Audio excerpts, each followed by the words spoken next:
I want to give a huge thank you to people that have been supporting my channel recently and just sticking along for the ride.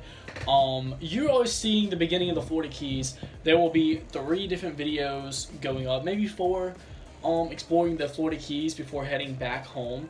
But really, I just want to give a huge thank you to people that have been supporting my channel recently. And even though it's a small channel and we're just out here, you know, exploring and traveling and stuff like that, just want to thank you. Anyways, if you enjoy my content, feel free to leave a like. It really helps me and it goes a long way. This is more of the longer type of videos here on this channel, so, you know, just sit back, enjoy. And if you're here for a certain thing, such as the coral reef itself, just the entire video in general, or if you're just, you know, randomly scrolling through YouTube in the middle of the night and decided, hey, look at this, you know, feel free to skip to those sections. This is my first time doing a coral reef, so I really appreciate it. And I really appreciate you sticking around and just clicking on the channel recently. So, thanks, and let's do this. Today we are heading to Key Largo for a bunch of different stuff, but you're gonna see the first of it today. It's kind of raining. It should clear up from the weather, how it looks, but yeah, we are on Highway 1. 10 kilometers, turn left. Thank you. We are on Highway 1, and Key Largo is 2 miles away. So, let's do this. Let's get where we need to go, and I'll explain more when I get there. Let's see. Welcome to the Florida Keys. Hell yes. Finally. It has been a long time coming. For the next 2 days I'll be exploring this place, but again, we're in the upper Keys, so it isn't like tropical. It's pretty tropical, but it's not like completely to that point yet. This is gonna be awesome. I cannot wait to see how this goes, but this is gonna be great. Alright, so we're at John Pennekamp Reef State Park. It is located in Largo, Key, Florida. I honestly just said Largo Key here instead of Key Largo, but we're going to completely ignore that and just continue on with the video. Good job editing, Dakota, for catching that. And today, we are going to be exploring this local area and just experiencing the area, I guess. I've never been to a coral reef before, and I'm pretty sure they have diving, so that is exactly what I'm going to do.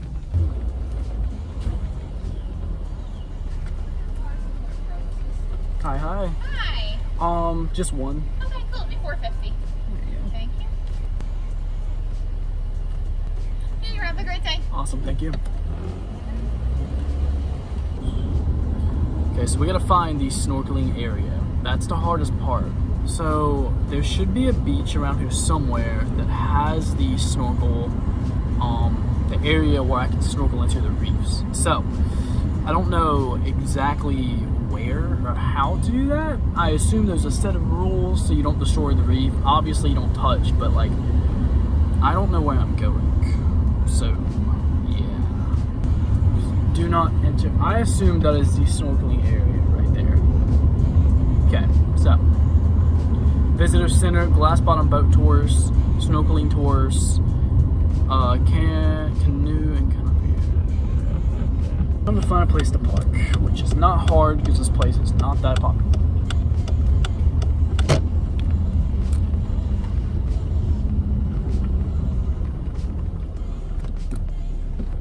You're gonna love this.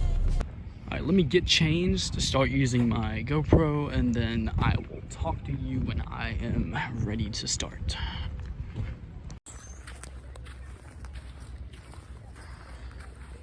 So we're here for one thing, and that is snorkeling. It's a little clarification. So I have like one mask, one fin, and a basic snorkel.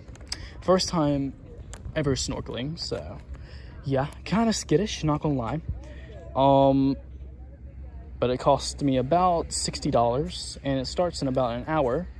But I'll be on the dolphin tour. Never did this before, so I'm pretty sure I'm gonna die and drown. But yeah, let's go ahead and get my gear, and then from there we're gonna go ahead and start this. You going on a dolphin tour? Yes. All right, so for the fins, what's your shoe size? 10. 10? I got you. Just for safety, let's go ahead and make it 9. These are 9 through 11, so you should fit somewhere. All right, awesome.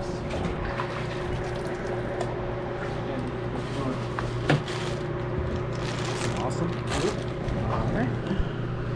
Bags and stuff like that. Where should I? You're going on the boat tour, right? Yeah. Yeah, you can take it with you. Okay, awesome. So I'll just go wait over there, I guess. Just wait under the blue tent, and Okay. like 10 minutes. You want to be there at least like 10 minutes before. Awesome. They'll come pick you guys up. Okay, awesome. Appreciate it.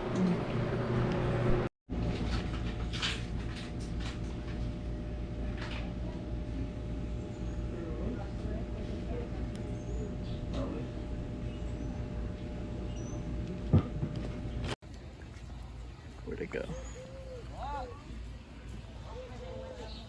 It's a big ass lizard, bro.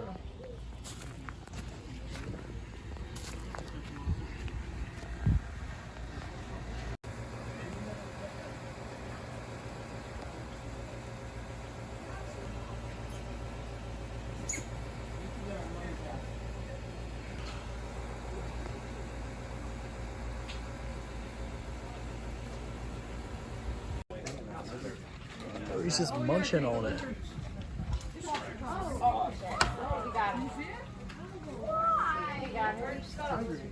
Gotta do what you gotta do. Dang. What is that called? It's called food chain.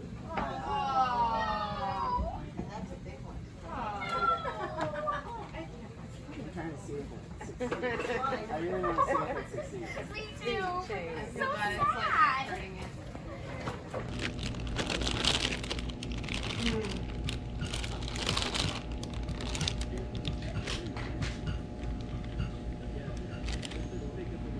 They don't appear to be affecting us right now, or shouldn't affect us, but it is possible. So the conditions are still a little bit rougher out there, guys. So because of that, we won't be going to the Christ of the Abyss. It's just simply not an option. The waves are too big there. We're going to be going to a place called Grecian Rocks. It's a barrier reef that affords us some protection from the wind and the waves. And if a storm does come up and you guys are in the water, it will protect us from that as well. But just be advised, if we do all of a sudden start to see thunder and lightning, it's very possible that we'll recall you guys back, all right, for your safety. That's our #1 priority. We do that earlier today on our trip to in the middle of the day. So just a little bit rougher conditions out there. Just want you guys to be aware of that, okay? So today, please, on the Dolphin, no smoking, no alcohol. If you have the aerosol sunscreen you're going to use any, please just put it on now before you get on the boat. It makes the deck slippery. If you're going to use it on the boat, just spray it on your hand and rub it onto your body, okay? When you get onto the boat, Annie's going to tell you a color snorkeling vest to pick up. If you can just grab a hold of that, don't do anything with it. She's going to give you instructions on its use. As we idle out through the mangroves and the canals, it takes like 6 or 7 minutes to get out to the open ocean, and then it's about 25 minutes to the reef that we're going to today. We have you wear those snorkeling vests anytime you guys are in the water for 2 reasons. First, visibility purposes, so we can see you and other boats can see you. And second, they have an emergency function, a tab that you can pull that instantly inflates with a CO2 cartridge, or we can swim up to you and pull that same tab as well if necessary. When you're in the water, guys, you have to have them on, not on the boat. And when you are in the water, you do not need to put air into them. In fact, it's preferable not to have air in those vests. It allows you to lay in that flat, proper snorkeling position. They're made to hold you upright with your head out of the water when you want to be laying down with your face in the water for snorkeling. And you can also free dive down as well if you don't have air in them. So how much air you put in them is your discretion, okay? But you just need to have one on any time you're in the water. Other than that, jellyfish season, we are out of peak jellyfish season. It doesn't mean you may not see 1 or 2 out there. Typically what we've been seeing, they're called comb jellyfish. They look like clear blobs of gelatin. Some of them have 4 little black dots. They're not jellyfish at all. They have no toxins whatsoever. So if you bump into them, they have no sting. So no reason to fear if you see those. If you see one that does have some sting, it's probably going to be a moon jellyfish. Round, dinner plate size, 4 round circles in the middle. Really pretty. They're a beautiful part of the ocean. Check them out. Take a look at them. Avoid them. If you do accidentally bump into them, usually it's a slight irritation of the skin. Some redness, feels like a bad mosquito bite for about 15-20 minutes. Typically goes away in the salt water. That's the best remedy for it. However, in rare occasions, any jellyfish can have the effect of a bee sting if you have an allergy to bees. So if you have an EpiPen or special medical treatment you guys require for a bee sting, please let myself or Annie know, and so we can assist you in any way possible. But other than that, I'll give you some quick safety information about the boat and head out there and see what we can find. Any zipper compartments in your head above you in the back of the boat. We have life jackets in them, enough for everyone. If we unzip them and they fall down, please put one on. They're pretty self-explanatory, but there are instructions on that white box in the back, or Annie or myself can help you. Children's sizes or anybody weighing 90 pounds or less should use the ones in this forward left compartment right here. All right, net overboard ring right there, and one forward to the left. If somebody falls off the boat, please don't dive in after them. Holler, make some noise, get our attention, return the boat, throw them a life ring and pull them in. If you fall off the boat, holler, make some noise, get anyone's attention, but nobody's unintentionally getting off the boat today, right? No. All right, good. I like that. All right, fire extinguisher on that white box back there. I've got one by the ladder and one on the steering station, and underneath the seat, first aid kit, AED or defibrillator, as well as emergency oxygen, and Annie and I are both trained how to use that. So like I said, hopefully you don't need to use any of it, but you know where everything's located. As we are idling out through the mangrove trails and canals, Annie's going to tell you about the couple of amenities we have on the boat for your use today, as well as those snorkeling vests. So please participate with her. This is just a trial run. Put them on. We want to make sure they fit you properly, work as intended. Then you guys can take them off. Last thing before we get going, elbows, hands, fingers inside the boat. I use these pilings here to help me maneuver on breezy days, but I'm done talking. You guys ready to go? Yeah. Going. do it. Yeah. Now I'm going to quickly brief you guys on some signals that we use just so we can communicate with you better while you're away from the boat, potentially out of shouting distance. So this is our international OK signal. This serves as a question and an answer. So if you see one of us giving you this sign today, we're asking if you're okay. If you are okay, do us a favor, give us one of these back so we know everything's all right. Now if you're not okay, you have to also let us know, right? Wave your arms, splash around, yell our names, do anything so we know that you're having a problem, and I can come out and help you with that, or even assist you from the boat if that's possible as well. Now that being said, we do ask that you guys try and reserve all of that splashing and screaming for emergencies only, okay? If we hear screaming, we think that means something's really wrong. Now, if you're planning on getting in the water today, you must have one of these vests on. This is a non-negotiable. So I'm going to show you guys how to use them. It's going to take about 2 minutes, and then when we're done, you can take them right back off until we get out to the reef. So go ahead, grab your vest, hold.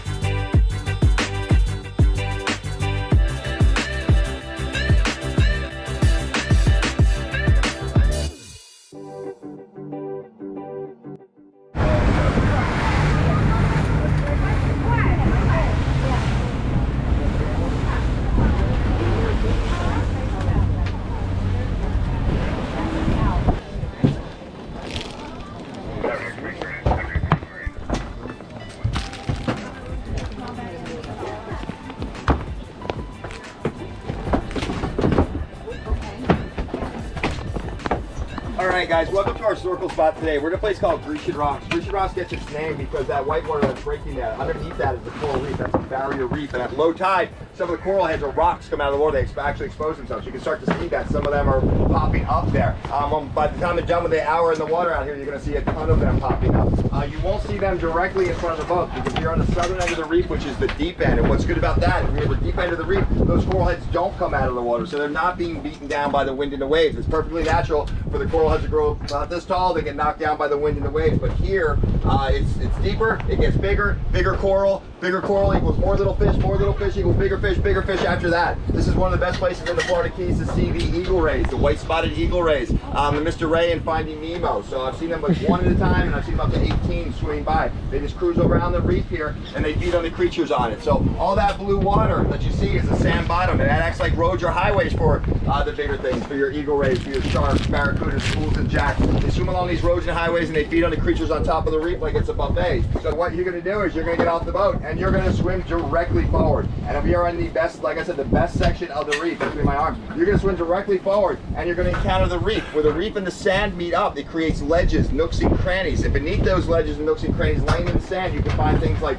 sleeping nurse sharks, moray eels, lobsters, scorpionfish tucked underneath there. So look for those. And then at which point you're going to follow the edge either to the left or to the right of the reef and the sand where they meet up. If you go to the left and follow that edge where the sand and the coral meet, it's a little bit more shallow, a little bit more protected from the waves. If you go to the right, my personal favorite, you can see that light line that goes there, that road or highway along that dark edge. If you go along that, it gets a little bit deeper, a little bit more exposed to the waves, but you stand a better chance of seeing the bigger things out there. In these bottles, we have highly diluted baby shampoo, No Tears baby shampoo. It's a mass defogger. Spray it on the inside your mask, shake it around, shake the excess right onto the deck of the boat, right onto the floor. Leave the bubbles in the mask. Don't rinse it or dry it out and put the mask on. I know that sounds weird, but the bubbles will go away in a minute or two and they're gonna keep your mask from fogging up. Then after you have your mask and your fins on, you're gonna sit on your butt, facing out, and scoop down the step one at a time and then just kind of fall into the water, okay? It doesn't have to be sexy or pretty, just safe and effective, all right?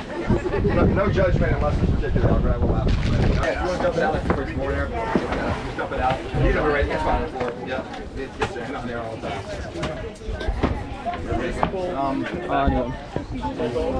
Yeah, got you here. Yeah. So this one is a left-handed snorkel.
How was it?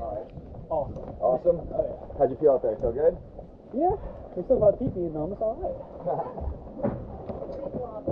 Did you? Oh, very nice. Awesome. Together? Yeah. Oh, separately?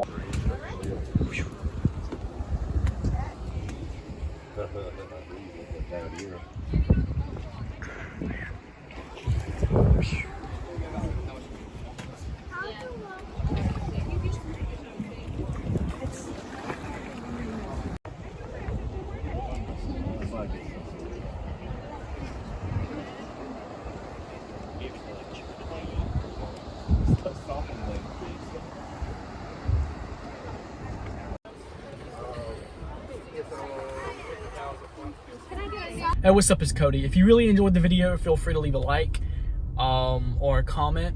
Feel free to leave some feedback. Or if you really want to support this channel, feel free to subscribe. I post things quite frequently, but with stuff going on, I mean, I post when I can. But if not, thank you for watching this far. I appreciate all the support you guys give me, and there is more crazy stuff to come. So buckle up. Thanks for watching, and have a good night or day or whatever.